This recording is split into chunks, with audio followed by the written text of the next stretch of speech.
Oh, snap. Ladies and gentlemen, boys and girls, good day and welcome to the No Shave Man Cave Royal Rumble Review. I am ElliJar. I'm over in the cave with JT. Man, are you pumped? Are you ready? It is official. Royal Rumble is here. I am pumped. So this will be our kind of impromptu review, or preview.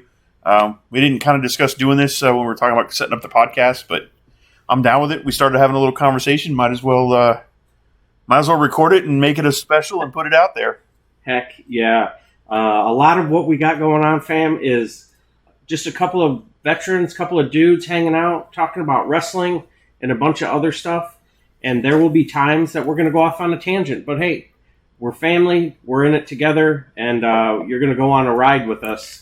And I really, really wholeheartedly appreciate everyone who's been hitting us up on our YouTube, the No Shave Man Cave YouTube channel. Checked out Jay Tilly's cigar review over 300 times already. Really cool. And then our wrestling road trip we took during Forbidden Door in Chicago has gotten quite a few views of the Bean. So keep hitting us up on the YouTube. We also have our other socials on Instagram, the No Shave Man Cave on Instagram. And we also have our TikTok, No Shave Man Cave TikTok. So check us out. And if you like what you're hearing here, hit us with the 5-star splash and also subscribe. Yeah, also don't forget we got Twitter, and I am working on setting up our Facebook page. Boom. So we'll have those up and running shortly too. We have covered our bases. Now, Royal Rumble, it is here. I can't stand it. I am super, super pumped. How are they going to get there? What do you think? So I'm curious. So people will learn this about us as we start watching this. I fell out of love with WWE for a while. I haven't watched. You've kind of still been in hardcore and enjoying it. But I will say, I watched the 30. Yeah, Royal Rumble's always been one of my favorites, and the Bloodline storyline itself is amazing. It's one of the things I have been keeping up with in WWE. Maybe not necessarily watching the entire Raw or entire SmackDown, but kind of catching what's going on with it. And I have no idea what's going to happen with that. So even if that's where you want to start, Royal Rumble, we've got the two matches, the women's and the men's. You've got Roman Reigns versus KO.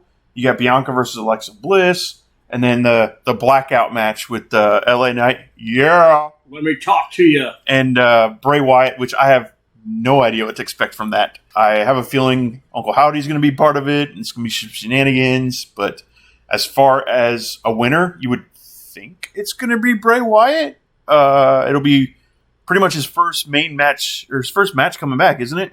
Right. Yes. He's gotten into the ring. He got Abigailed by Howdy, and then he got slapped in the face a couple of times by LA Knight. And it'll be interesting to see how the match. Not only because nobody even knows what the match is about, and LA Knight has even said, I don't even know what to expect. So, what do you think it's going to be? I think it will be some sort of light trickery, sort of what he did with Seth Rollins with the red lights in the cage. And I don't want it to be a cinematic because we're past that. I want to see a good story. I want to see how they're going to get to an ending. Does this story continue? I think the LA Knight character has some legs, especially, you get the dead man in the ring sharing an exchange. Yep. And he goes on social media and shouts out Bray Wyatt and thanks him for the opportunity to get in the ring, and it was special. That alone was awesome to see the American Badass. So, yeah, I'm curious. Like, obviously, it's Mountain Dew sponsored, so I'm sure there'll be Mountain Dew signs, probably a cooler full of Mountain Dews and all kinds of crazy stuff. I think AEW did a Cracker Barrel one a ways back, or maybe it was WWE. I don't remember, but I remember the big barrel with the Cracker Barrel sign on it. Yeah, someone's going to get Mountain Dew splashed in their face. Yeah, something crazy. You think it opens the show? I think it will be Bianca Belair and Alexa Bliss will open the show. Really? Because if they're not going to headline the show, they want, Triple H is really big on, getting stories told with the women. So I think that would be a good showing. So my only thought about that is that, so we're going to do the Uncle Howdy Bray Wyatt thing, and obviously that's tying into Alexa Bliss. So I could see them putting that match on first so to free up or to extend that storyline. So if there's shenanigans in the Bianca Belair match, so I don't know. I just feel like the flow of the show, I feel like that opens. You open it up with a pitch black arena to start with, and you do the match, whatever it ends up being, and then I think maybe you roll into the Women's Royal Rumble, and then I think maybe you roll into the Bianca Belair match, and then my thought is probably Roman Reigns and KO, and then you roll into the men's. That's how I see the card going. That makes a lot of sense. The only maybe you don't have the two women's matches back to back. I don't know if they want to. I mean, I get, but yeah, that makes I think that makes a lot of sense having the women's Royal Rumble first. And maybe they open with the women's Royal Rumble, then you go to.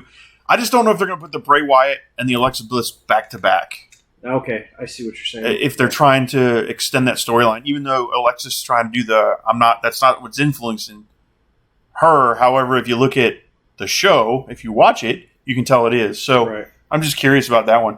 But speaking of that match, where do you see that one going? Bianca and Alexa. I think Alexa gets spooky, pulls the win out, and becomes your women's champion. Do you? You think she's going to beat Bianca? I really do. And then they'll put Bianca back in the chase, and everybody will fall even more in love with her.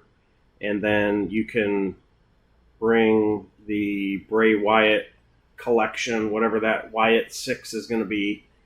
And see, I have a different outcome. I see Bianca winning it because I see Alexa not wanting to embrace it as per her character. So I see that maybe the spookiness will start hitting. Maybe she'll go for Sister Abigail or something and stop herself, or she'll almost go over there, or maybe she'll get disqualified. I just don't see her winning the belt because I think they want Bianca to carry it through WrestleMania. I think you just nailed it, like straight up nailed it. I think there's going to be a disqualification, and Bianca and Alexa may or may not cross paths at WrestleMania. Depends on what happens with the Women's Royal Rumble. Because we'll talk about that in a few minutes. But I think you just nailed something. That's a good prognostication on that one. So I'm willing to roll right into the Women's Royal Rumble now because I think there's no doubt in my mind who's going to win that. Granted, last time I looked, I think there's only 8 official entries or something small. Right. They don't have official, so it'll be a lot of surprises. But I don't see how it's anyway but Rhea Ripley. You don't want something given away that early. But I think you're right. I mean, nobody else really makes sense. You'll have some of the legends return. You'll see the Victorias. You'll see Nia Jax is rumored. Nia Jax. I saw her pop up on CBS or NBC. Yep. They did a really, really good piece with her, and how they'll have probably some folks will return. Chelsea Green, I think, is also rumored to pop back up. Mrs. Cardona, so it'll be interesting. But you're right. I mean, it only makes sense with the way the Judgment Day storyline is going, how strong her character is, and then she takes the win and then locks up with Charlotte and defeats Charlotte for the world title. What's Rousey doing right now? Rousey and Baszler are in a tag team, right? Team event, and they both declared for the Royal Rumble.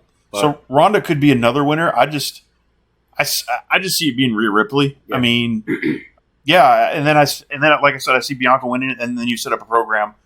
Oh my gosh, Rhea Ripley and Bianca. Oh, yeah, and I think they're gonna get somehow. What a match! Somehow they're gonna get to Baszler and Ronda winning the tag titles and trying to strengthen or give the tag titles credibility. There's no they've got to somehow restore Damage Control and make them strong again. But yeah, like you said, I think Rhea Ripley is the only one that makes sense. Who are the last 2 in the Royal Rumble? That will say a lot because then, what does that do for the woman that went out, number 2? So it's that'll be.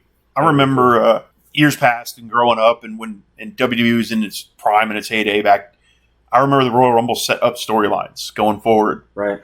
And I know the past few years it hasn't felt like it's done that, or if the storylines set up, they've been kind of weak or random. Mm-hmm. I'm curious what Becky gets out of this. Does Becky and Bayley eliminate each other? Does Damage Control jump her and get rid of her? I'm just curious because Becky Lynch is another one that if it's not Rhea Ripley, it could be Shayna Baszler. It could be.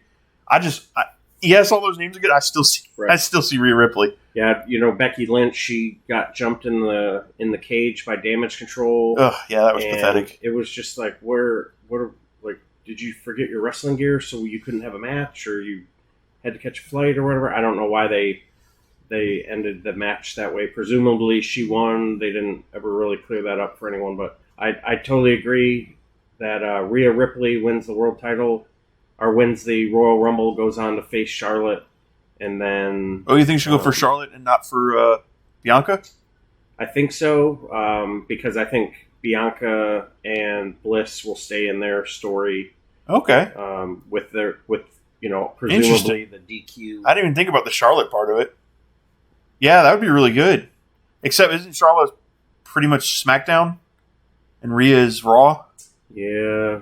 I just see the match that Rhea Ripley and Bianca Belair could put on at WrestleMania.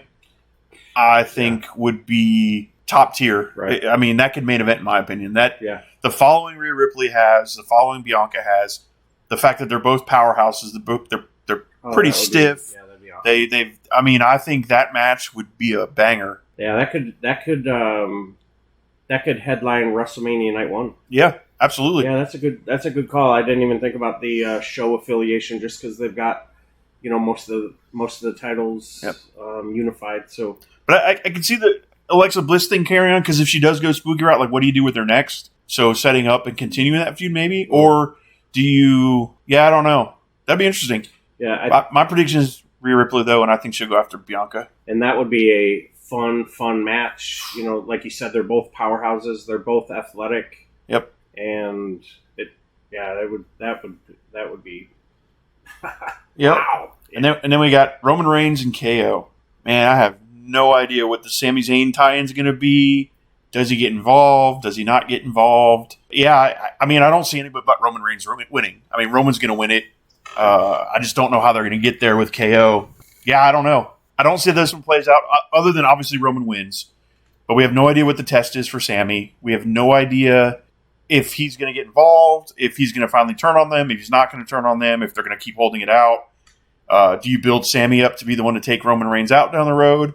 Or when we get to the Men's Royal Rumble, is it the winner of that takes Roman Reigns out? So I'm very curious on just that match in general. I'm curious how that's going to go. Right, yeah. How do you have a match between someone presumably who could beat Roman Reigns in Owens, and then the connection with Sami Zayn and Owens, and during the trial you saw how Heyman showed the conflict and all that, and then you have Jay and Jimmy. Is there an involvement with Solo? And Solo has played his character to a T. He is, yeah. So then, is he somehow involved? And then, like you said, what is Sami Zayn's last test? And yep. I agree. I don't think Kevin wins the title, but he definitely gets over, and he'll come out of this match looking really strong. Oh, I'm sure. And then it'll play into what happens at WrestleMania. So yeah, I agree. I'm intrigued, which is something that I haven't had happen with WWE in a long time. Right. So that it's definitely piqued my interest, that whole storyline. I think it's been beautifully done. Yeah, I don't know where it's going to go. But now the fun one, Men's Royal Rumble. Whew. I believe it's Cody. I don't see how you don't do Cody unless you're trying to set a program up for a feud to let him go for a little bit, and you're going to let Roman and Sami play out to WrestleMania. But I just see Cody winning it. I can't think of anybody else in my head now. Rumors are The Rock's going to be there, even though he says he's not going to be there. They're wrestlers. They all lie. No offense to wrestlers, but they all try to work us. But The Rock keeps saying he's not going to be there, but the rumor is he's going to be there. Stone Cold rumor, it's in Texas. Obviously, he could pop in. Could Stone Cold win it and go after Roman? It's just, I'm very curious, but I want Cody. And I think it makes sense to be Cody, unless you're going to put him in. Because you could have a scenario where Cody and Gunther get into it, and he eliminates Gunther, and now you're putting Cody and Gunther in a storyline. That'd be a hell of a match to lead in, and that gives him the Intercontinental Championship. I want him to stay away from Austin Theory, because I don't like Austin Theory, and I think I think Bobby Lashley and that feud's going to continue on. Right. Yeah. I wouldn't want Cody to get thrown into the United States title talk. He's already held the Intercontinental title. He debuted the new white Intercontinental title, or when it was new, when he was dashing. But I think, like you said, it makes sense for Cody to win. It would also be an awesome, the last time he returned was WrestleMania. Does he win the Royal Rumble? Then he headlines night number 1 with Roman, gets one version of the title. That's how they figure out how to split the titles up. Yep. He shows up on Monday Night Raw with the new world title in the Winged Eagle version, which he talked about on Broken Skull session. Does it come down to Cody, like how you were prognosticating, the final 4? Yeah, I was going to get into that. And that would be a cool storyline.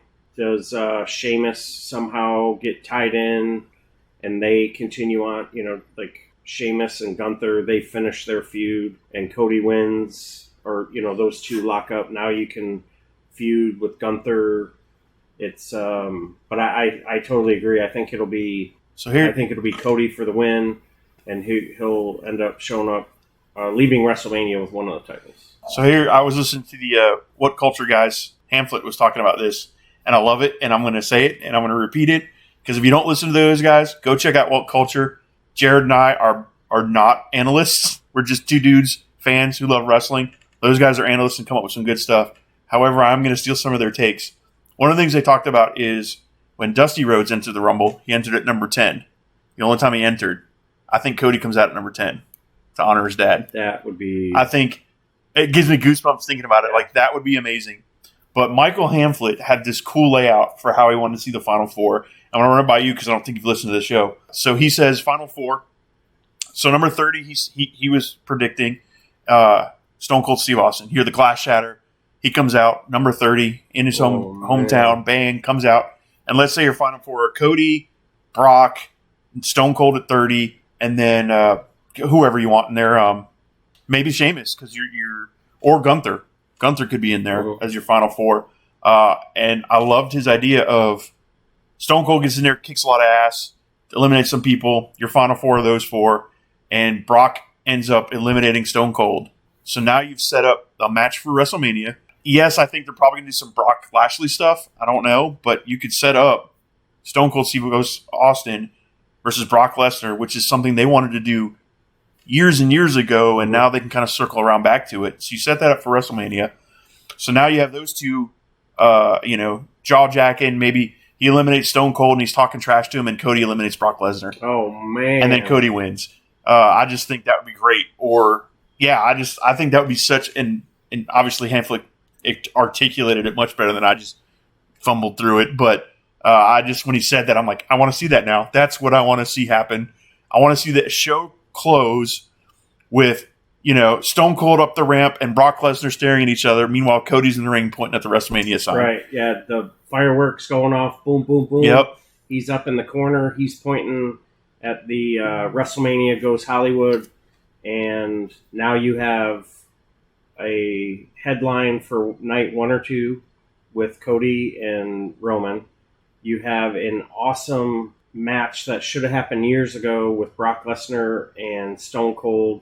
You have, like what we were talking about earlier before we started recording, is now you have the Royal Rumble match setting up storylines for presumably a year or a few months or even into WrestleMania, and then maybe it's something that could play into Elimination Chamber, which is going to be in Montreal too. So those storylines could build, and nobody, for those who aren't aware, I am a shameless Cody fan. I'm wearing a Cody shirt right now, so it's the only person I could imagine winning is Cody. Whoever the surprises are going to be, I'm sure they're going to be big if they announce Cody that early. Yeah. It's so that's kind of our quick rundown predictions. Very impromptu podcast. I'm going to try to clean it up a little bit, try to get it out before the Royal Rumble. So maybe when I throw the burgers on, I'll try to do some sound editing, edit out some of the beginning parts that we were testing the mics on before we decided, hey, let's just talk about the Rumble. Awesome. So I'm going to try to get this out for you guys before the Rumble starts. If not, you can listen to it and see how right we were or how wrong we are. Tell you what. So quick rundown, recap. We got Bianca Belair leaving, your women's champion. You have Cody Rhodes winning your men's Royal Rumble. You have Rhea Ripley winning the women's match. And you have Bray Wyatt beating LA Knight. You're in the pitch black match. And although KO will get over, he won't go over. Roman Reigns leaves your unified world, universal, galactic champion of the universe. So good times, man. This is, it started as a chit chat, and now it is official. Our Royal Rumble review. There it is. Yep. All right, guys, you know where to hit us up. Also, if you Google No Shave Man Cave, we're the first things that come up on Google. It's not an advertisement. You can find us through all that stuff. Awesome. I appreciate everybody joining us. Stay safe, and we'll see you on the floor.